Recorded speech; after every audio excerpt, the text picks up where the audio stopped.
Yes, 10th class, our next topic is turgidity and flaccidity.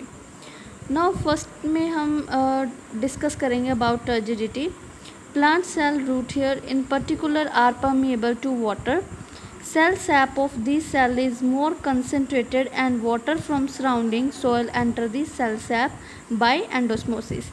मतलब क्या है कि कई प्लांट सेल जैसे रूट हेयर है वो परमिएबल होते हैं वाटर के लिए, वाटर को परमिट करते हैं और सराउंडिंग से जो वाटर जो है सॉयल से एंटर करने के बाद वो सेल सैप में चला जाता है, सेल के अंदर चला जाता है, जिसको हम एंडोस्मोसिस बोलते हैं।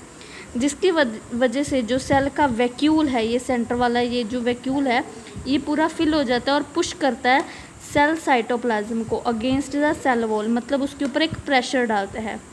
इवेंटली a condition arise when no more water can enter the cell. एक कंडीशन ऐसी आएगी जिसके बाद इसमें और ज़्यादा पानी एंटर होना बंद हो जाएगा, ये कम्प्लीटली फुल हो जाएगा।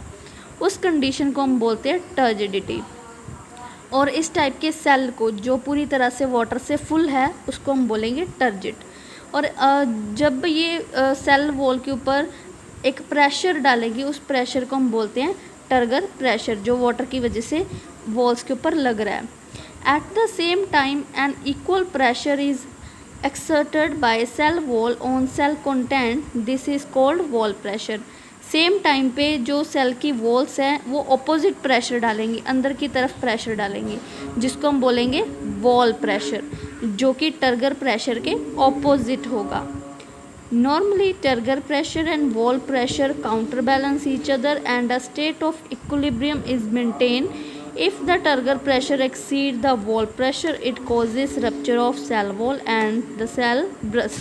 ज़्यादातर क्या होता है, जो टर्गर प्रेशर और सेल वॉल का प्रेशर है वो काउंटर बैलेंस हो जाता है, मतलब बिल्कुल बराबर का हो जाता है, जिसकी वजह से उनमें एक इक्विलिब्रियम आ जाता है, इक्विलिब्रियम मेंटेन हो जाता है। मतलब जितना प्रेशर वाटर डाल रहा है वॉल्स के ऊपर उतना ही वॉल्स डाल रही हैं वाटर के ऊपर, जिसकी वजह से काम जो है वो मेंटेन्ड हो जाता है। लेकिन कई बार जो टर्गर प्रेशर है वो एक्सीड ज़्यादा हो जाता है, बढ़ जाता है as compare to the wall pressure, जिसकी वजह से सेल के अंदर प्रेशर बढ़ता जाएगा और एक पॉइंट ऐसा आएगा जब जो सेल है वो ब्रस्ट कर जाएगा, फट जाएगा।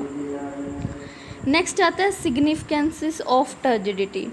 अब इसके क्या क्या हमारे लिए जो प्लांट होते हैं, प्लांट के सेल के लिए कौन कौन से सिग्निफिकेंस हैं। फर्स्ट आता है turgidity bring about movement of water.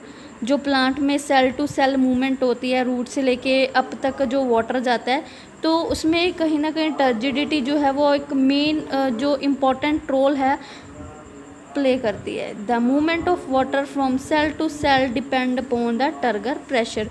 जितना ज़्यादा प्रेशर होगा उतनी ज़्यादा वो मूवमेंट ईजिली करेगा।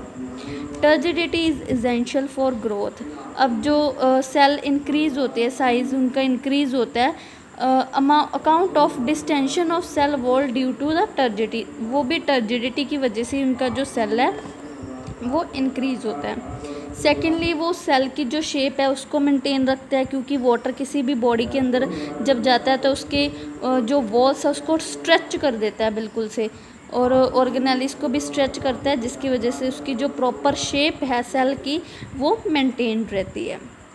टर्जिडिटी जो है वो रिजिडिटी प्रोवाइड करता है, हार्डनेस प्रोवाइड करता है सॉफ्ट टिश्यूज़ को, और प्रोटेक्शन के लिए यूज़ होता है। और कई बार विल्टिंग ऑफ लीव्स जो प्रोसेस है, अगर टर्जिडिटी ना हो सेल के अंदर, loss of the turgidity will lead to the wilting of leaves. Wilting होता है जो पत्ते हैं मुरझा जाते हैं।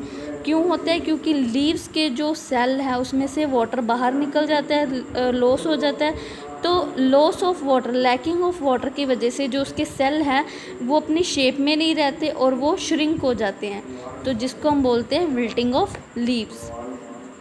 और टर्जिडिटी की वजह से ही जो स्टोमेटा की क्लोजिंग एंड ओपनिंग होती है, ओपनिंग एंड क्लोजिंग, ये जो प्रोसेस है स्टोमेटल का, वो भी टर्जिडिटी के ऊपर है। अगर इसमें वाटर जाएगा गार्ड सेल्स के अंदर तो ये जो गार्ड सेल्स है ये स्वेलअप हो जाएंगे और एक पोर ओपन हो जाएगा, जिसको हम बोलते हैं स्टोमेटा ओपनिंग।